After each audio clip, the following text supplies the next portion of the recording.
to the Sevastopol Town Hall today for our second annual Salute to Veterans program. Our little society is fairly new. We're always looking for new members. So if you're ever interested in joining us or checking us out, feel free to come to any of our meetings. Our next meeting is Monday, November 11th at 6:30 right here at the Town Hall. Deb Logerquist will be our moderator today, so I'm going to turn the program over to her. Again, thank you all for coming. I hope you enjoy the program. There are refreshments afterwards, so thank you again. Thank you, Linda. Now, this isn't church. If there's anybody who still needs a chair, we do have some up here in the front seats, so don't be shy. Welcome, everyone, to the Sevastopol Historical Society's Salute to Veterans.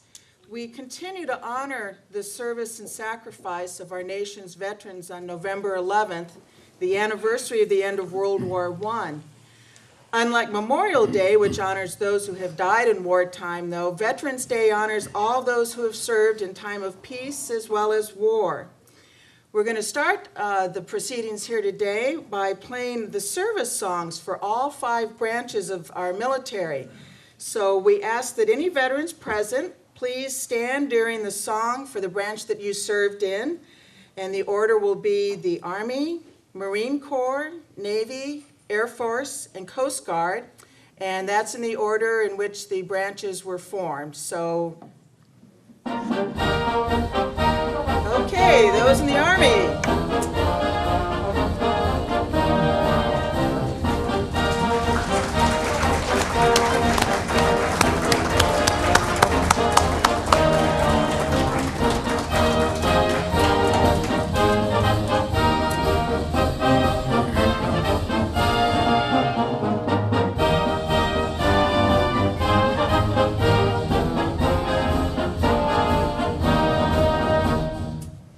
Marine Corps.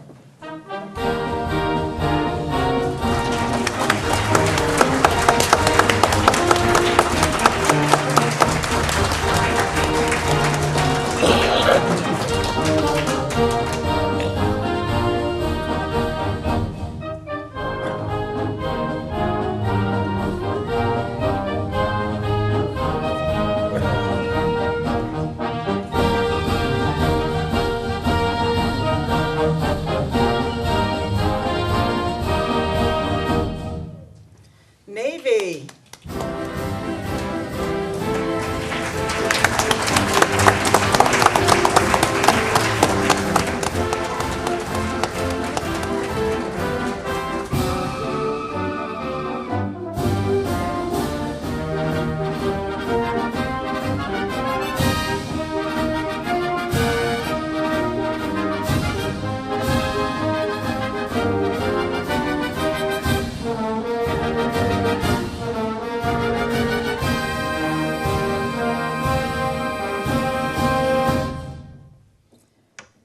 Air Force.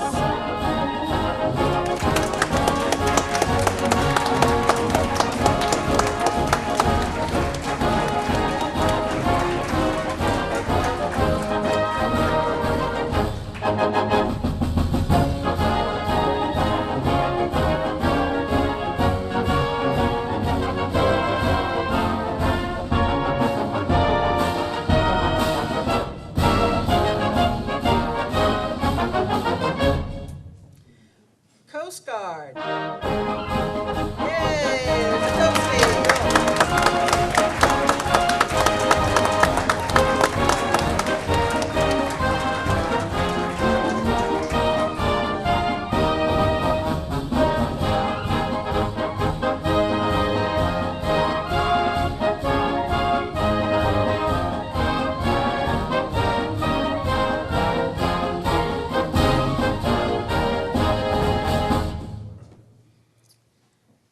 Okay, thank you very much, veterans.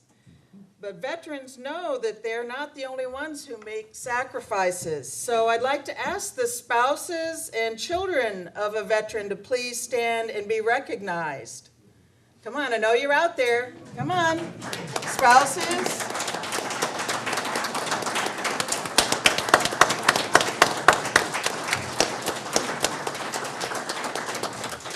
you. Well, now it is my pleasure to introduce the veterans that are here with us today. We'll ask that you hold any questions that you might have until we've heard from all the speakers. So hopefully you'll have some good follow-up questions for our veterans here today. We're going to start off the program with Carl Scholz, who is a World War II veteran. He served from 1945 to 1948, and he enlisted in the Army and served as an infantry paratrooper in the Pacific Theater. He was in Guam, Saipan, Iwo Jima, and Japan. And those who know their history know that these were all major battle areas. So without further ado, Carl, we're anxious to hear some of your remembrances. Thank you, Deb. Fellow veterans, fellow workers, one relative, my wife Ruth, and former students. I just saw David Long a few minutes ago. He's really a martyr. I don't know how many times he's come to my programs, but They're all good. and we have our service officer, McFarland, here too. So, welcome. I don't know where to begin, but I know where I'm going to have to end. Jenny is here with a time watch. So I'll begin with Camp Solomon in San Francisco. Got there one evening in 1945, and then we fell out for orders. Next morning we had to get up at 4 in the morning, boarded a troop ship that took the Great Circle route. It was a C.G. Morton 5,000 passengers, soldiers, all Army, and they claimed that C.G. Morton had a capacity of 8,000. I don't know how that was possible. But we started on the Great Circle route, hit a bad storm in the North Pacific, so they had to change course, but I've never seen 5,000 seasick people in my life before, and I unfortunately was one of them. But our first stop, and the battle was over on Iwo Jima, but we stopped there. I don't know why, but the Army did a lot of things that you didn't know why they did them. But we stopped there, and of course you probably remember that there are 20,000 Marines, Marine casualties. There are only Marine people, our Army, only Marine fighting on Iwo Jima. And interestingly, there was a fellow from Antigo who raised the flag on Iwo Jima after the fighting was over. It was a fellow from Antigo. But I went from Iwo Jima to Guam and spent a little time there. Interestingly, I was walking along a road in Guam, and a lady stopped and greeted me, and it was a neighbor of my closest friend, Warren. His step sister stopped and picked me up. But from Guam, I went to Saipan, spent some time there, and then from Guam, I went to Tokyo on Honshu. From Tokyo, I went to Sendai. Sendai was the headquarters, the divisional and regimental headquarters of the 11th Airborne. And I was part of the 511th Regiment, the 511th Regiment, but I was in the 2nd Battalion, Company D. D was a dog company, and there was a station in Morioka. Morioka was the the forestry and ag school, ag college on Honshu. And interestingly, I had a friend, Jim Wood, who some years ago said he was going to Morioka because of their apple breeding program. And they certainly produced a lot of varieties of apple. One of them was the Fuji, and of course was named after the Fuji-yama, the mountain in Japan. I was there for some time and then transferred to Hachinoi, Morioka. I went from Morioka to Hachinoi on the coast. And at Hachinoi, there are a lot of rumors floating around about the Chinese coming into Hokkaido, the northern Chinese, the Japanese island. But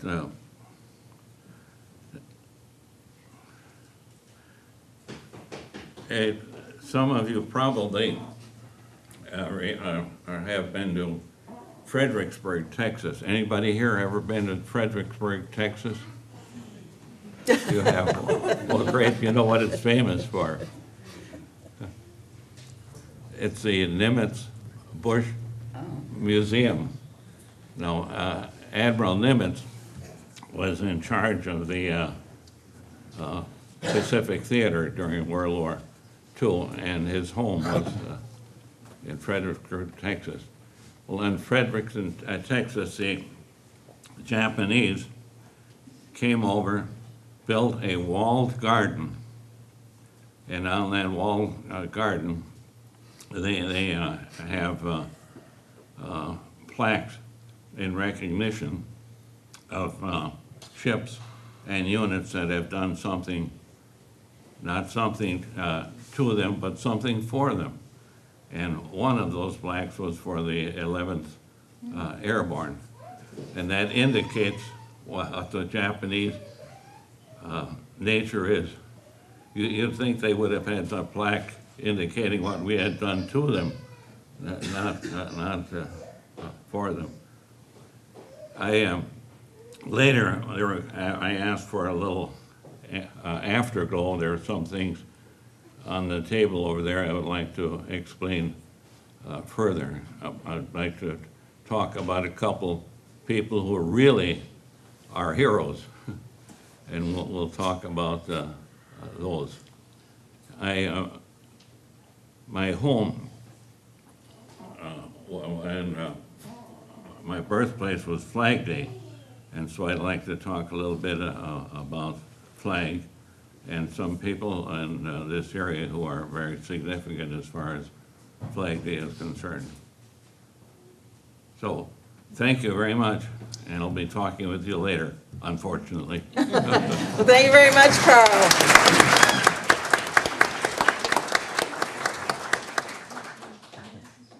Thank you, Carl. You're welcome, Deb.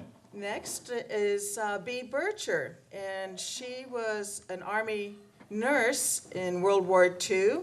She was in the Army Nurse Corps from 1943 to 1946. And she was in Belgium and France and Germany and ended up in Holland before coming back home. So I think you'll really enjoy hearing of Bea's experiences. So welcome, Bea. Thank you. Thanks to all of you for having this honoring of all veterans. I too feel that we all feel that we need to remember what all the veterans have done. As a nurse, I went into the Army, like Deb said, in October of '43. I graduated from St. Luke's in Chicago in March of '42. So I elected to wait until that time to go to military service because many of my co-workers and friends did join immediately after Pearl Harbor Day when we graduated.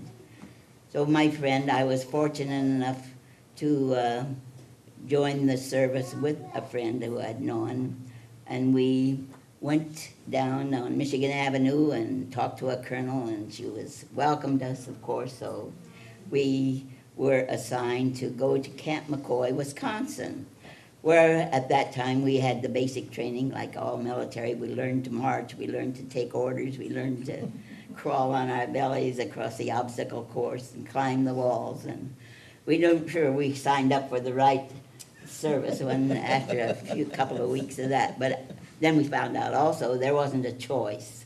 So we were issued everything like all GIs were. And then we were given our orders to go someplace, but they never told us where we were going. But we were issued what we needed to get on the train, and we proceeded to be on this troop train. And the next thing we knew, we were out in we got off the train and found out we were somewhere near Yuma, Arizona. So there we got on trucks, and they took us out into that area, and there were tents all set up for us to welcome us to the U.S. Army. We were supposed to be getting ready to go into the Pacific, it was rumored. So we stayed there and had all kinds of classes and marches, and we had no patience because we were there as training, as most of the people around were also in that area for similar situations. And then on that's what we did. That's how we spent our time. They even prepared us by feeding us K rations so we would know what the food was going to be when we did get to the Pacific. So then we stayed in that area in the California, Arizona, Mojave Desert. We would go on maneuvers, and then 3 different times we were dropped from the division that we were assigned to because they had decided that the Pacific was no place for nurses. So I'm sorry you had to go there, Carl. I always thought that we were fortunate that we didn't endure the kind of living conditions that you did. Anyway, then we were assigned to go to Camp Swift, and there we knew then we were going to the European theater, so we had some more training. And then in May of 1944, by then we knew that we were going to the European theater, and we went to New York and were processed. And then we sailed overseas on August in 1944 on the Mauritania, and we zigzagged around because, of course, at that time there were a lot of submarines, we were told. That's why our course was so disruptive. And we were glad to get off the ship, and then they toured us around, and then we were assigned to go to Cheddar, England, which was, I guess, was really a resort area, and we were billeted in private homes in our brief stay there. And we had more classes, and walked, we were from the private places we were while we walked to our headquarters, and were assigned now to have how we would take care of the injuries wherever we would be assigned. And there we learned we would be a part of the 111th Evacuation Hospital. Then when it was time, then we went down to the Weymouth port, and we were going across the channel, and we were on an LST, which was a pretty open air kind of ship that they used. And then because we got on the ship and we stayed there for 5 days because the channel was so rough that it took that long for us to get there. So by the time we did get there, we landed at Omaha Beach on, that was at September the 4th. So of course D-Day had already come and gone. So by this time the tempo had changed, and now we realized that this was what we had been preparing for, that we were in the theater where the war was. From Omaha Beach, then we were on trucks and were transported around, and we were out in some orchard near Carentan, France, which had been liberated not too long before.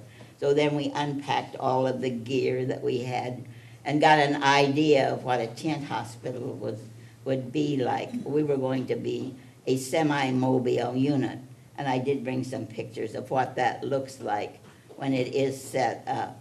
So we were unpacking our instruments and our gear and was ready to go into, after we got into France then, we traveled around and we were on bivouac part of the time, and just in getting ready to, whenever the troops went, an evacuation hospital, it was so many evacuation hospitals were assigned to assist and go as needed to wherever as the front line moved up, then we would, it was like a, you moved up as you were needed in this, wherever the front line, there were 8 of us, I think, 8 different semi-evacuation hospitals that moved. It was like MASH, you've all seen MASH, probably some. So that's the way our unit functioned. So our patient output depended on where we were in relationship to where the front line was. So our first actual setup, when I didn't mention, but when I was in Arizona, I did sign up. There was a sign-up sheet if you got too bored, where you could take this class in anesthesia, giving anesthetics, because we were short on those people. So I signed up. I was bored. So that showed up on my papers then when we actually were going to be assigned. Oh, well, you gave anesthetics. Well, of course I hadn't given any because we didn't have any patients. But they assigned me to a station hospital. So for 3 weeks I got a lot of experience. I worked a lot of hours, but it was very good. I will say I have never worked or been in a place where everybody was functioning as a unit. There was great teamwork, and all the doctors were very respectful of us, and we had a great captain who was a head nurse.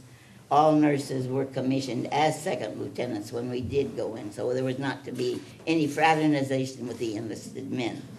We were officers. So, and that's the way the atmosphere was generally. So anyway, well, back to my story of where we were when I went there on detached service to really get some clinical experience in giving anesthetics. And then when we were set up for the first time and the only time we were ever set up in a building, we started functioning as a hospital in Heerlen, Holland, which that was right during the time frame of the Battle of the Bulge. And so I was assigned to give anesthetics for an orthopedic surgeon, which that was where a lot of the casualties were. Our setup was there, it was all in a triage situation, and they went out and evaluated who the most pressing injuries were, and they came to us as there was a team that assigned who would be assigned to what doctor and what team. So we functioned there all during the Battle of the Bulge, and then we had all kinds of casualties, and most of them did not stay in our hospital for more than 21 days because we had to keep our turnover going, and they were sent back to a station or a general hospital for further treatment. So we functioned in that assignment at Heerlen until the November. Let's see, no, we went there in November. And during our time period there, the buzz bombs, they were going over us. And I remember the big discussion if that was bed check Charlie or if that was really a buzz bomb. So, I think we all looked for humor in different ways because we had some, the casualties that we were receiving needed our serious attention. And we did, of course, giving anesthetics, you did not have a lot of verbal contact with these men that were coming there, but they all were, a lot of them were very young people. I was only 23, but they were 18, so they are 19. And we were there because we wanted to be, and I think that was during the time when the draft was in session. So you really felt a lot of real admiration for all of our casualties. And I worked with a very outstanding team. I thought our doctor was a trained orthopedic surgeon, and we had nurses who had been in the operating room for years. So everything went smoothly, and we had a lot of supplies. Any supplies that we needed were there, and we had very high-class supplies. So they did receive good treatment, which I felt a real honor to be a part of that team. After Herlin, we went on from Holland into Germany, and that was the way, as I say, we moved according to where the front line was, and we functioned there until VE Day, all through Germany, until June the 6th was D-Day. So then our unit was disembarked, and we received some of the casualties wherever we were. And then I see my time is growing near, so that, as you know, women always like to talk. But I just want to say, I always felt it was an honor to serve, and I was proud to be a nurse in the United States Army. And I do feel that during that war, and I hope it's true now, that they all received as good a treatment as we tried to give. Thank you very much.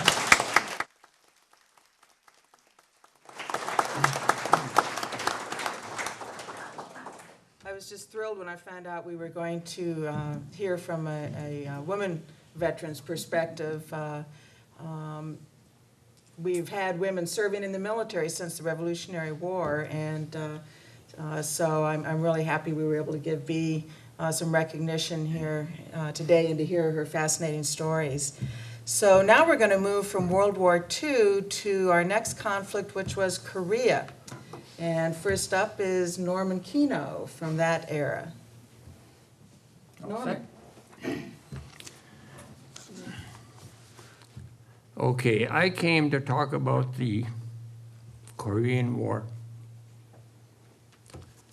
63 years ago, last June 25th, the North Koreans attacked South Korea.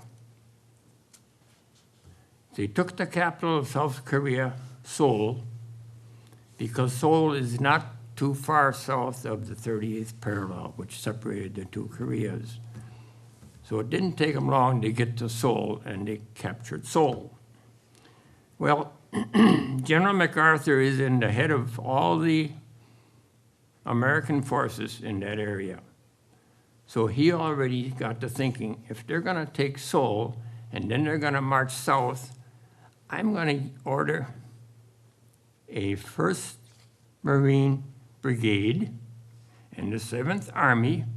We're going to put them on ships. We're going to come up into Incheon, which is just west of Seoul, a short distance, and we're going to take back Seoul. And he did that. Now, they attacked the 25th of June. MacArthur took back Seoul in the last week in September, so it took that many months and weeks to organize and take back Seoul. So then he immediately ordered the 7th Army, you people go north, you take over the capital of North Korea, Pyongyang, and then you go up to the Yangtze River that separates China from North Korea. You go up to that river and then you have your territory taken. In the meantime, he loads up his ships with the Marines and the Army. He goes all the way down around South Korea, up the east coast to Wanyang, and there's a seaport there. So they get into that seaport, they unload, they go to the Chosan Reservoir. Everything went good. The Marines and the Army even celebrated a Thanksgiving dinner in November of 1950. Then all of us, matter of a couple days, the weather turned, and it got extremely cold, like down to 25 below zero. And our men are not equipped for the cold weather. So they try to hurry up the winter supplies, the winter clothing, the winter boots. But a lot of guys had frozen feet, frozen hands, and then besides that, in come 5 divisions of Chinese soldiers, because they could walk across the river just on the ice, so they went undetected. They didn't have to use any bridges, because we had blown those bridges up already between the two. So they just walked across on the ice with their equipment. Of course, they didn't have much equipment. They just had the men, 500,000 men. They all had their weapons. So we were outnumbered, like about 20 to 1. So our Marines and Army, they killed a hell of a lot of Chinese, but they just kept coming and coming and coming. So we had to evacuate. We had to get back out to the seaport. And my buddy Orvie Kugler, whose picture is right back there, he got captured by the Chinese. Luckily, they had him next to some trucks lined up. And when evening came and the shadows came, Orvie ducked underneath the truck and he snuck away on them. He got out of there. But he had frozen feet, a frozen left hand, which the Chinese hit with his rifle butt because he had put it in his pocket to keep it warm. So he sneaks away, gets underneath the bridge, and him and a little South Korean soldier, they start walking south. Orvie's walking south, and he's walking and walking, and finally he sees a Jeep moving down there. The Jeep was Marines. They're out there driving around, picking up scattered Marines or soldiers that are trying to escape. So they pick up Orvie. They take Orvie to the seaport, put him on a hospital ship. So now Orvie's out of it. He's taken care of. Anyway, a little bit more about Orvie. They patch him up over in Japan and they send him back to Korea. So anyway, now, then the Chinese, they want to head south because they're going to push the South Koreans right off the tip of Korea. But in the meantime, MacArthur, he's up at the border of China, and he sees the Chinese over there. He says, well, we'll just go over and we'll knock off all the Chinese too. But when Harry Truman heard that, he fired MacArthur. You ain't going to start a war with China. Well, I think MacArthur had the right idea, because MacArthur didn't interfere with the Chinese then, and then they all came over, 5 divisions, and they beat the hell out of us. We had to get out of there. But then that gave them time to organize the United Nations. We were, and all the while this is going on, I'm in Camp Pendleton, California, training for Korea. We have infantry training. We have cold weather training. Cold weather training is when they put you out up in the mountains where the snow is about 4 feet deep. We have 80 men. Well, you have to walk 8 miles to get in there, to get to where you're going to be camped. And some of the guys, their legs kind of gave out. And this one little guy from Chicago, I remember his name was Caldwell. He said, Norm, he said, I can't make it. I said, well, hang on to my pack. We had an entrenching tool in my pack, And we had the sleeping bag back there, we had our rations back there. Hang on to that entrenching tool and I'll pull you up. Just give you a little support. So he made it that way. So that's what we did in Camp Pendleton, cold weather training. Then they put us on a boat in San Francisco. About 16 days later, that was a Sergeant Maurer we got on. About 16 days later, we ended up in Hawaii. Of course, we didn't know where we were going, but we had a couple Japanese Hawaiian boys in our outfit. One was Robert Yoshida, the other one was Leslie Higa.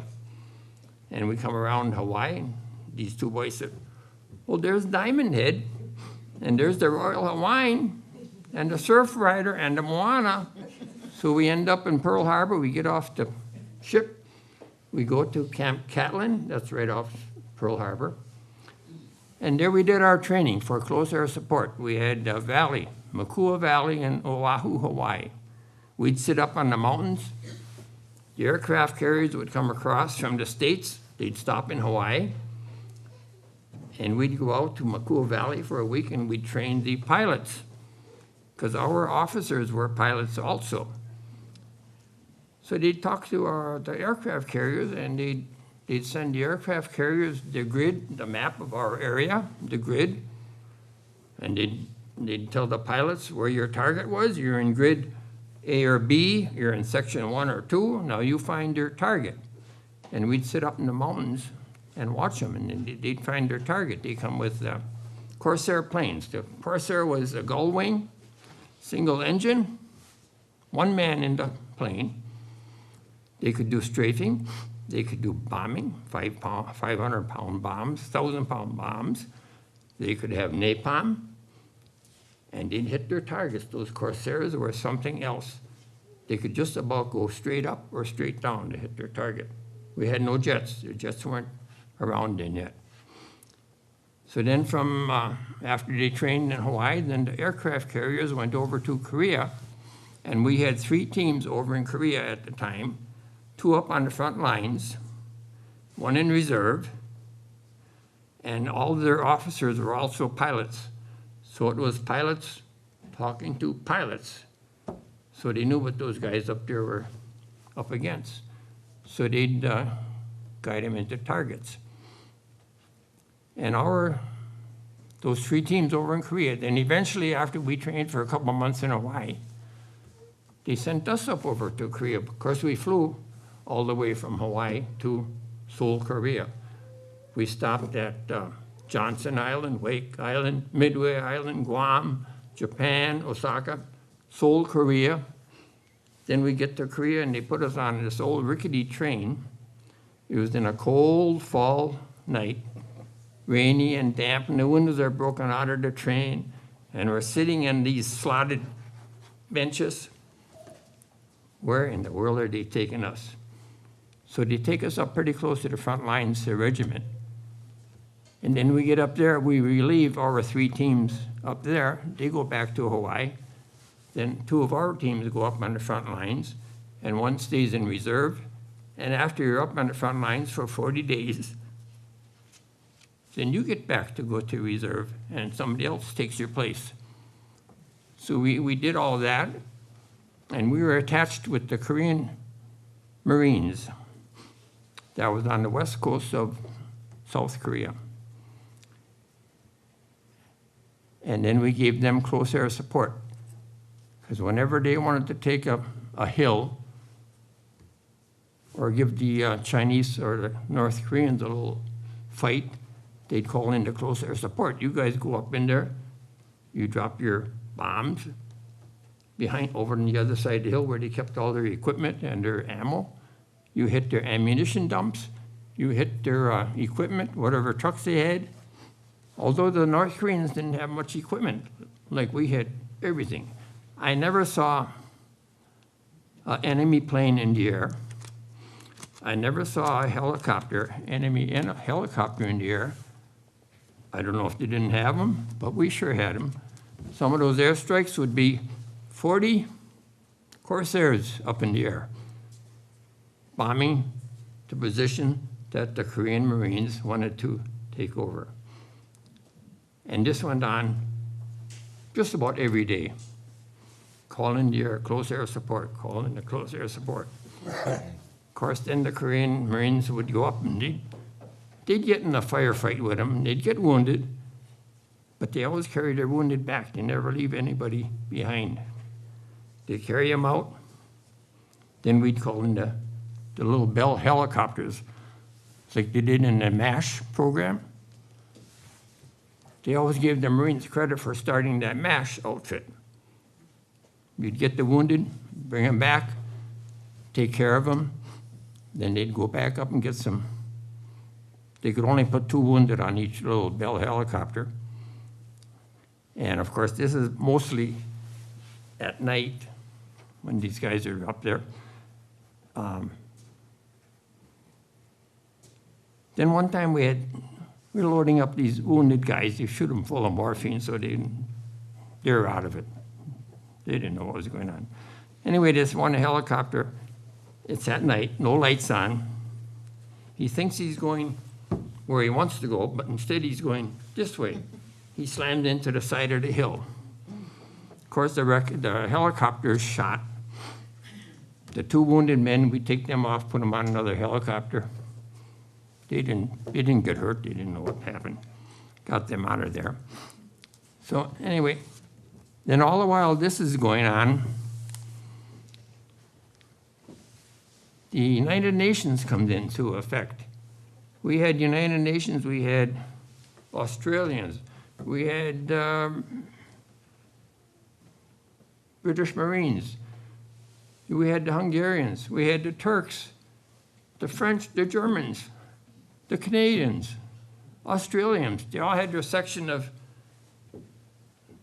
property that you protected. That would be on the south side of the 38th parallel. So we really had equipment, and it seemed like the other side didn't have much equipment at all, but they had the manpower. When you get 5 divisions of Chinese, you don't need much equipment. You got enough guys to take care of everything. So that kind of that slowed down the war. Then they started with the peace talks. And then in 1953, they finally signed the peace accord. And that was at Panmunjom.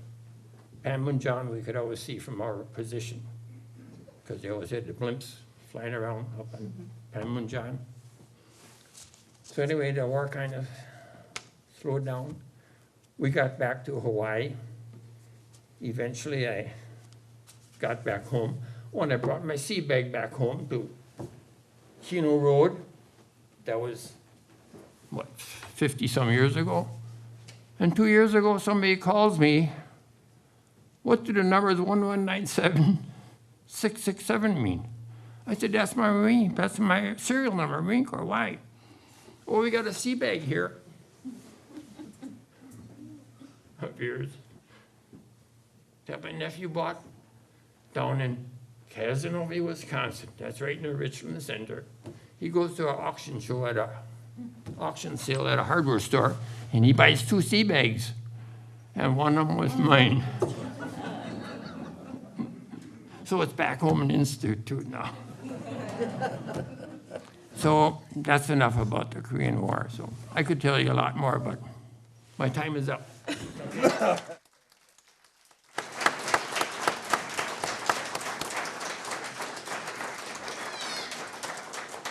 Thank you very much, Norm. And if you didn't have a chance to see his exhibits before we started, please be sure to take a look. And I was just astounded when I saw his sea bag there. What a small world that he got that back, and that was just tremendous. But he's got a very, very interesting display, and he brought a real nice display box for Orville Klugler with all of his medals and awards. And Carl has some things, and Bea. So be sure to stop over here afterwards and take a look at those mementos.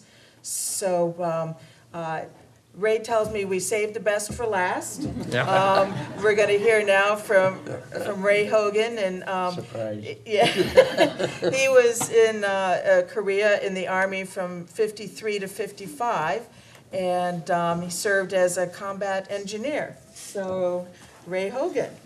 I got a little to add to Norm's story here. Orv Kugler was in the medics, and when he went and hit himself, there's other soldiers with him. They took them down to the bottom and they shot them soldiers. He laid under the truck in the shadows there, and you heard them all shooting, and the soldiers hollering as they're shooting them. Well, I got in the tail end of it, which is kind of lucky in a way. I started out with the 6th Armored Division, and then I went to what they call the Hells Force. That was Port Leonard for basic training. Anybody who was there knows what I'm talking about. And after basic training, they put me in the carpenter school. So I put my time in the carpenter school. Then after carpenter school, they shipped me over to Korea. They shipped out on a boat in California and took us out to the St. Patrick. Got on to St. Patrick, and they fed us spaghetti and meatballs. We got out there, she got rough. And you want to see a mess, spaghetti and meatballs and the bunks and all over? Well, me, I ducked myself on. I got up to the top deck because I sure didn't want to get KP the next day. I stayed there all night. And I don't know what took so long, but it took us 16 days to get over the Seoul. Sitting on the boat, no place to go. Little PX you run in and out of you. And if you had money but going on, we didn't have the money with us. Just all they had was rifles. They got over there, they got out in Seoul. Then they transferred me to the combat engineers. They sent me over to a Marine base where we made slabs. I don't know what they're for. All we did was made the slabs. They never put nothing on them. I didn't see many soldiers there either at the time. Then after that, they sent me over to Uchon, or Yangtze it was. In the middle of winter, he rebuilt the Yangtze Bridge. They couldn't do it when it was warm. In summertime, they had to wait till it got cold, then they sent us all over there. We knew we were going, but you know the Army. So we got down over that, and then I worked out all right for a while, and then we got back from that. We had a few skirmishes in there. May Day was always a bad day over there. There was always somebody coming around shooting something. We did one thing, though, we got away with. These people over there were called popsons. And on their back, they could carry a 50-gallon barrel of fuel oil. And I got pictures of them doing it. They used to come to the barracks and steal it out of the fuel dump.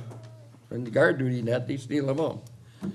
And then one day, Butch Mauser was his last name. He was from Chicago. We were on guard duty. And he said, Ray, when that guy comes back, you shoot a hole in that barrel.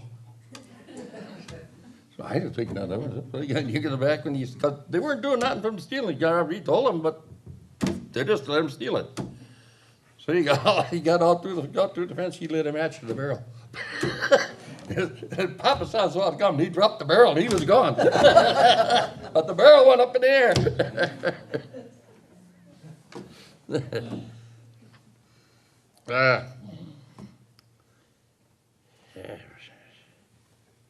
I'm lost. After we built the bridge, and they sent us back and put us on road duty. We had Koreans doing the work, but we had to supervise what they're doing. They start building roads and chipping off the mountains and stuff like that. We put a lot of time into that. And then there was time to go, but 6 months before I left, they transferred me back to the 6th Armored, and I run the PX until the time I was ready to go home. But I almost didn't get home. The second lieutenant, he was kind of a hot little deal. Thought he had big things on his shoulder, you know. Called us all out for in the line the week before we were going home. Put us in standing attention. He says, went to the Oliver and he says, how about re-listing? how about relisting? And he got down to me. He said, how about this? I slipped out of her mouth. I said, stick it. I went, oh, that wasn't nothing to do. It wasn't for old Sergeant Stewart over there. I probably had been in the barracks. But we did a lot of work with the firm over there, and it was kind of, the kids did a lot of work with the kids over there. The kids really liked us, get a little candy and stuff like that and give them. I got pictures of all that kind of stuff. But other than that, that was about the most I put in there. But the worst was that Yankee Bridge in the cold winter weather, rebuilding that thing. Oh, the main reason I said stick it, because when they put me, I had a squad, the D squad, and I had made corporal and they froze rank. I couldn't make sergeant. And that's what, that's what popped out of me right away. I said, just stick it. Doing the work of a sergeant, but you couldn't get the rank. Well, if you had made sergeant, you probably would have gotten down. You still would have come out as a corporal. I wouldn't have stayed in service. Saying that, yeah. But the way I look at it now, maybe it wasn't that bad. Yeah. Time I was hell, I ain't gonna take them kind of orders from nobody, but you get back out here, you get the same thing. Yeah. That's about my sense of it. Well, thank you, Ray.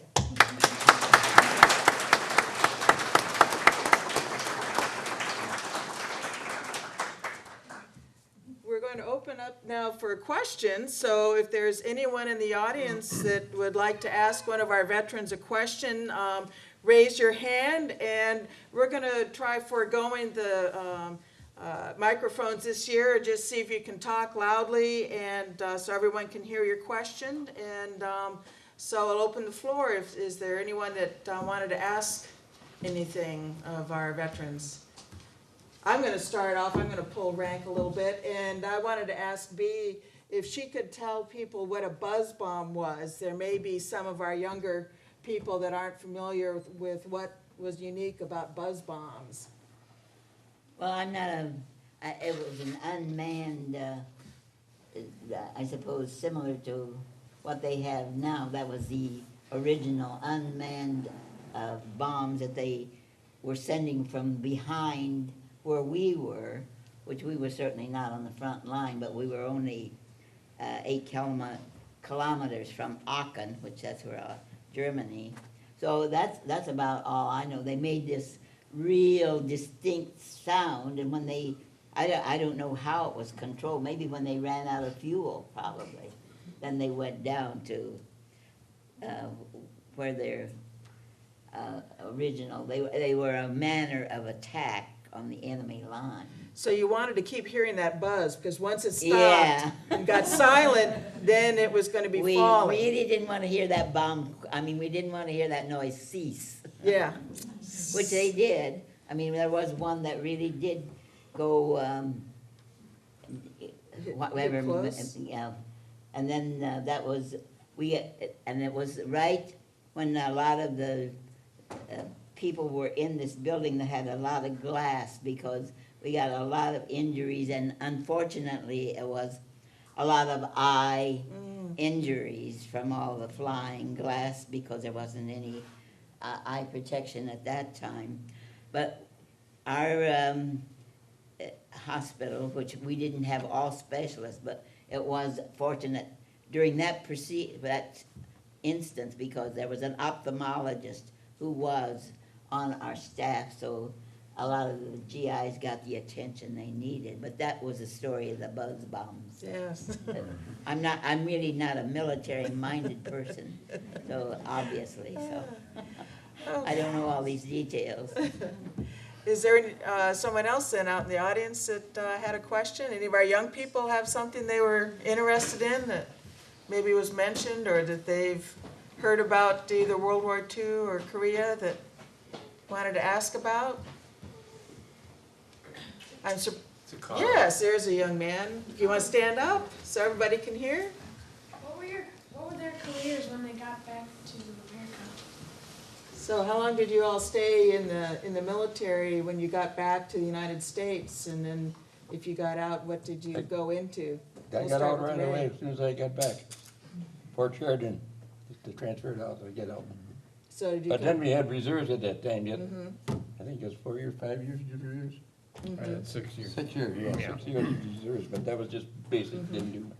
Did you come back home here to Door County then, and? Yes, Did your military training help at all, that combat engineer well, I training? helped with the carpenter work a little Yeah, bit. okay. How about Rough you, carpenter, Norm? I ain't no good carpenter.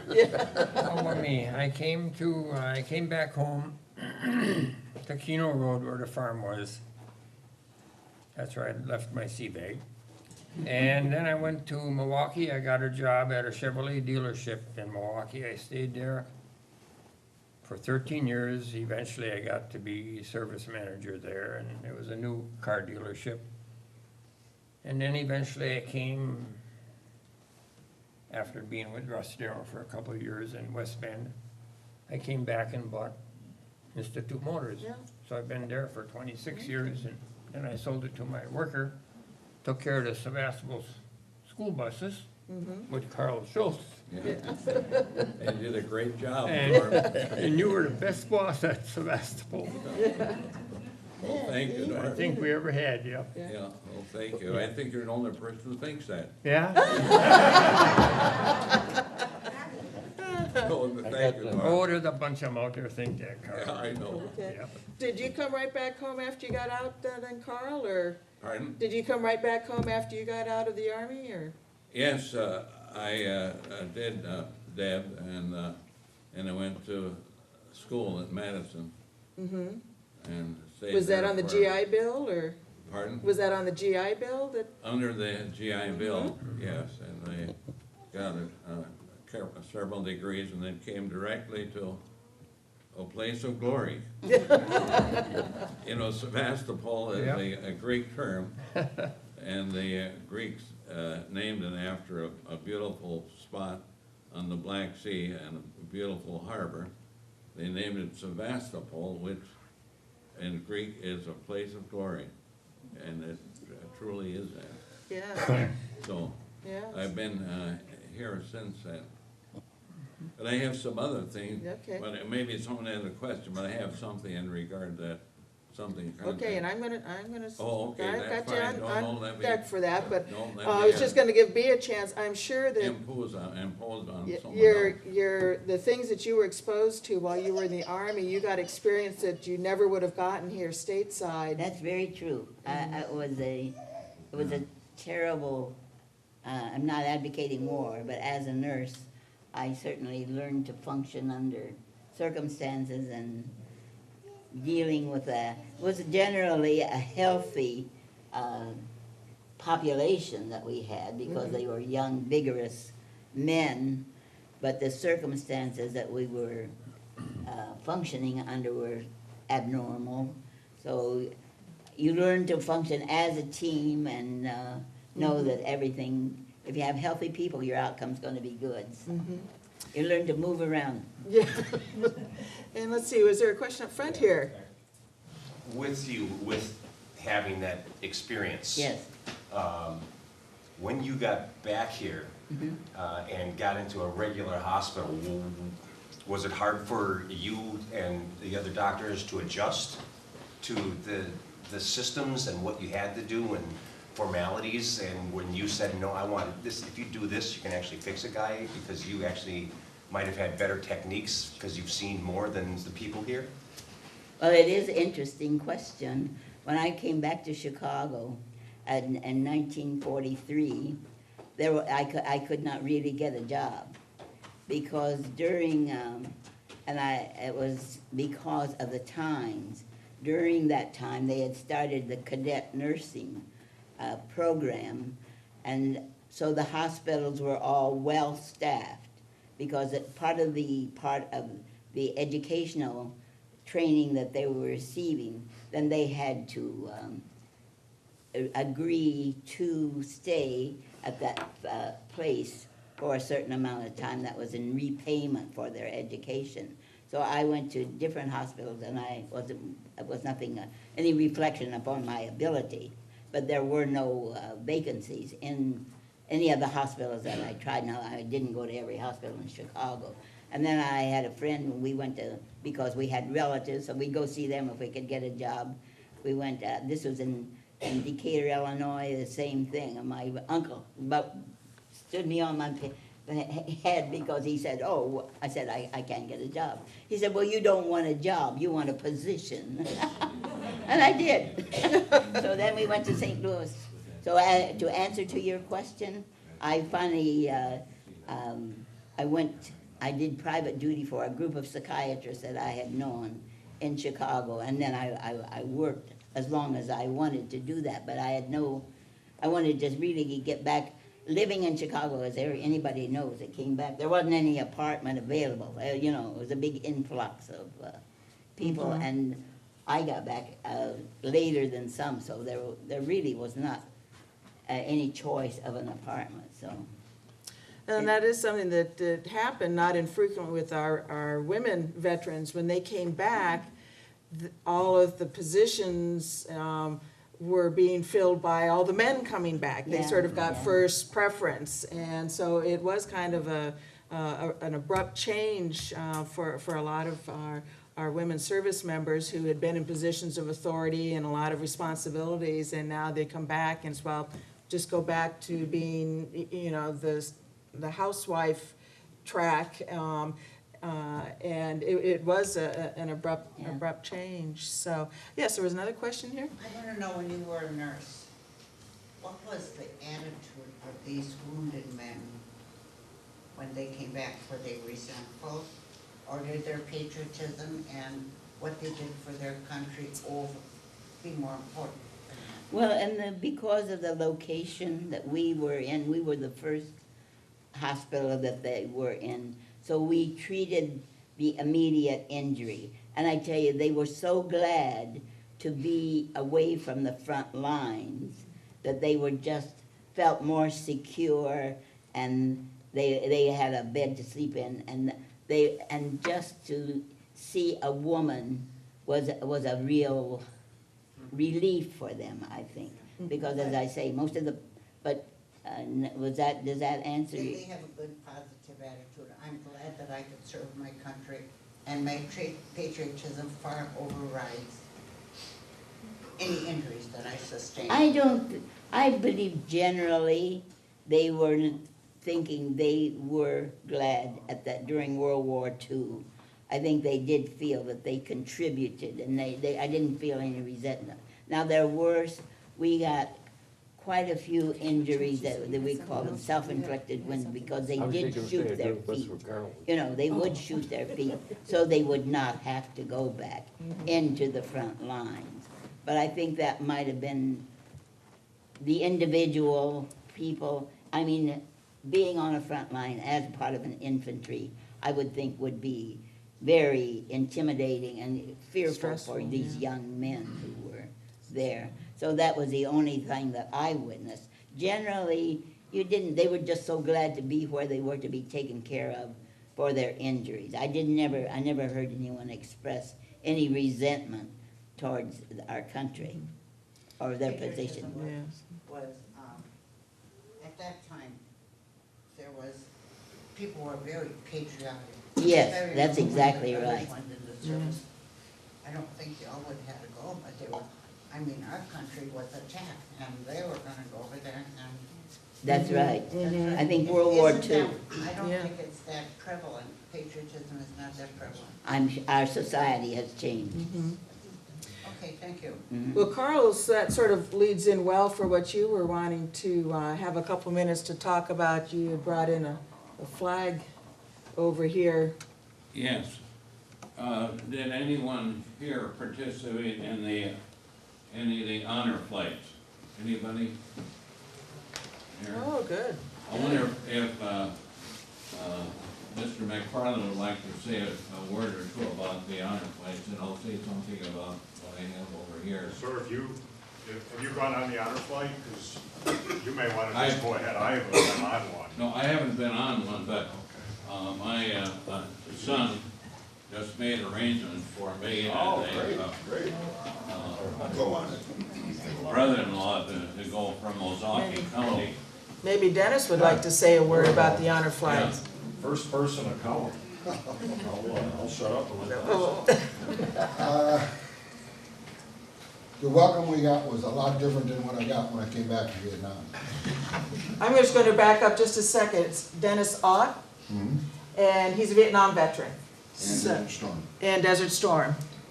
When I landed in SeaTac in 1967, we had to walk through chicken fence wire to keep the people from spitting on us. On our flight, when we landed in DC, they held us on the runway for a while because they had to wait for the fire trucks to come out and do the cannon, because we got there early. Everywhere we went was crowds of people to welcome us home. Got back to Oshkosh, there was over 12,000 people. So the welcome we got this time on the honor flight is completely different than what we got in the 60s when we came back. And one of the things I found amazing, American Airlines donates the planes. The crews donate their time. They're doing this on their days off. I mean, they're not getting paid for this, which I found very amazing, that they're doing that. So the honor flights you are treated completely different than the original welcome. I'd like to ask, are there any other Vietnam or veterans in the audience? If they'd please stand up. All of our Vietnam veterans, please, Welcome on, please rise. Let's give them the welcome.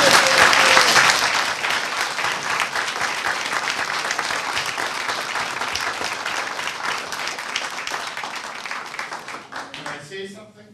This really freaks me out because in the last 2 years, I've been said thank you to probably 20 times. In the 40 years before that, Never. never. And thank you.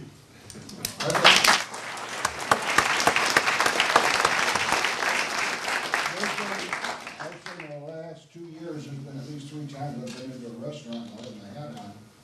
I go to pay my bill and somebody tells me it's already paid. I need a hat.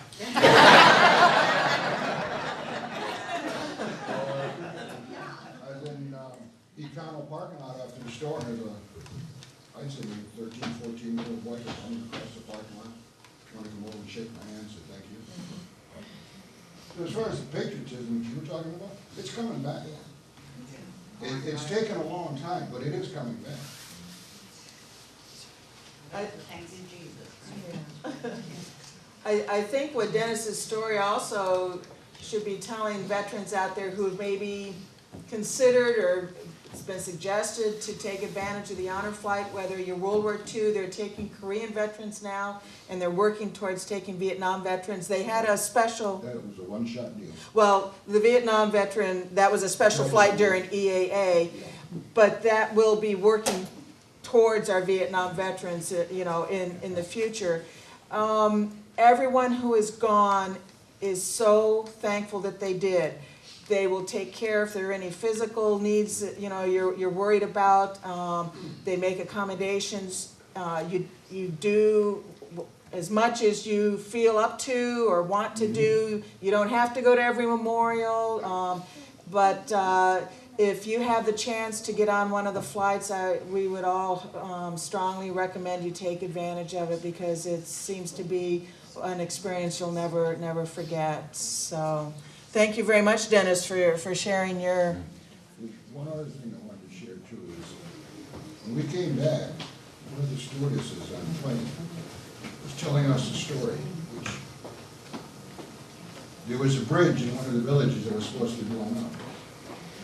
There was a soldier that went out to blow it up, waited for a peasant to come across. We noticed the peasant was carrying a bundle inside the baby girl.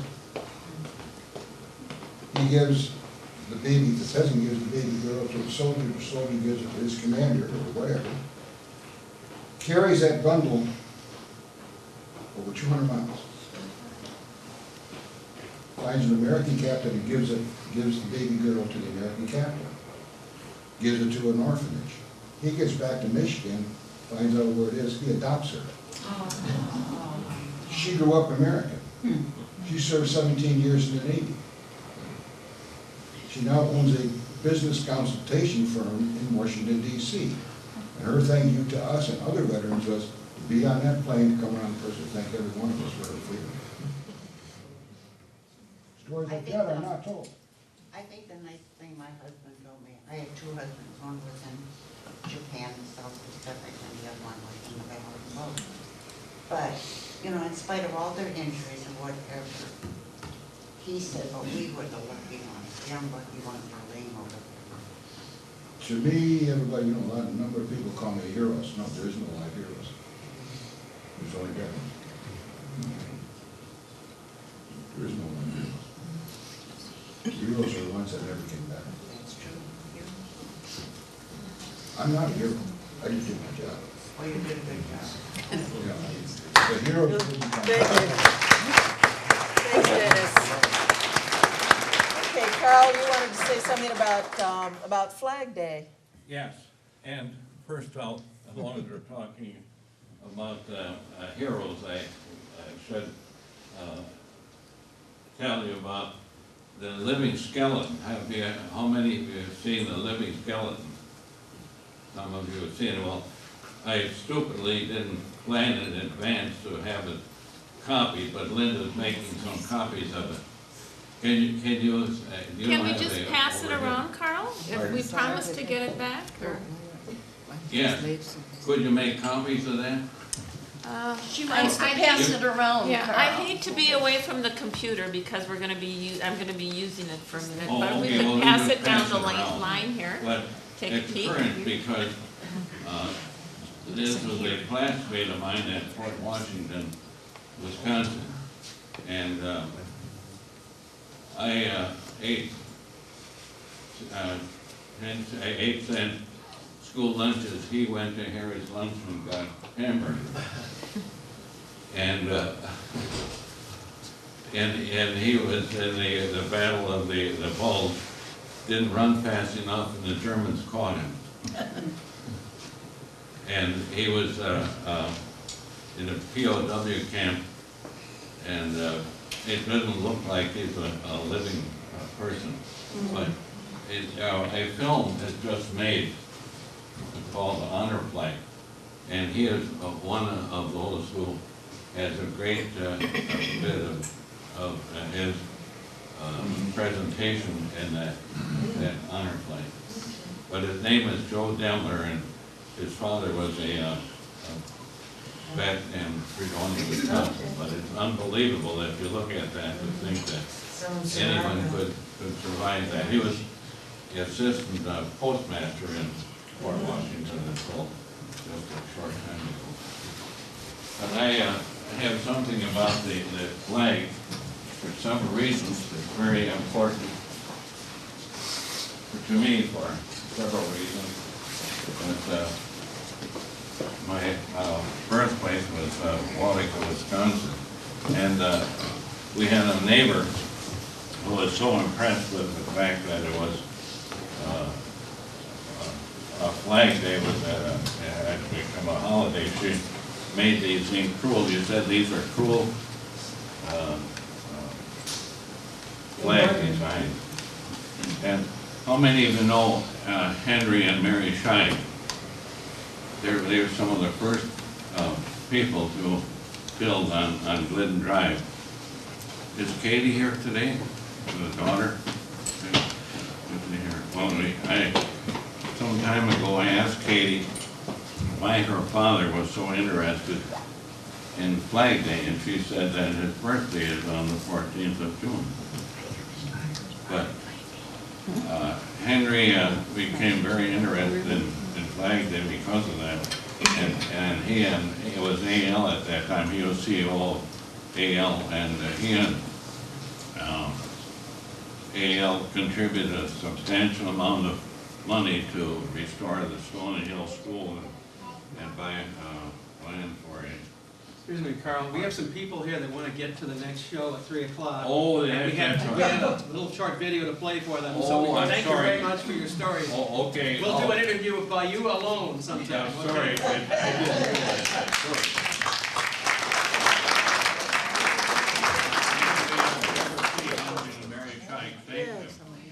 So you can check with Carl on that. We'd like to share, thank all of our veterans for sharing their remembrances with us here today. And we want to thank you for your service and your sacrifice that you made to help preserve our freedom here and abroad. As was mentioned, there is a Veterans Day concert. Peninsula Symphonic Band is going to be at Prince of Peace Lutheran Church starting at 3 o'clock. So we'll try to get you out in time for that. I wanted to thank AMVETS Post 51 for providing our service flags that we have on display here. And, oh, he already slipped to the back. I wanted to recognize our County Veteran Service Officer, Scott McFarland, for all that he does to help our veterans in the county, and his assistant, Betty Hart, who also does a great job. So at this time, we're going to see a video that was recorded of our Sevastopol High School Choir this past week, and of medley of different patriotic songs.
representing the families of all of our American servicemen.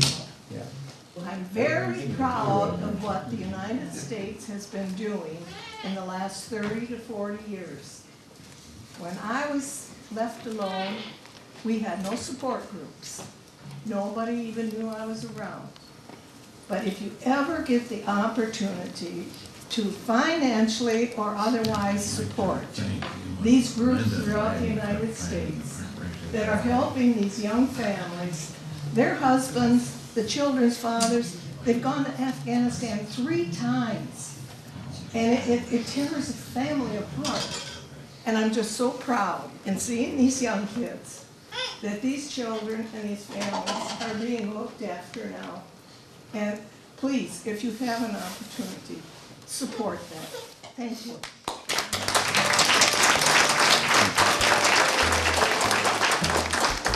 Okay, we've got one last quick comment here. I also want to say that I grew up with these 2 guys. Our condolences. Yes. Now, that's a few years ago. And I'm very proud of them and all the veterans of Burke County. Thank you. One final imposition, we certainly should thank Deb and Linda and Laddie and others who planned and made this nice event possible. Thank you.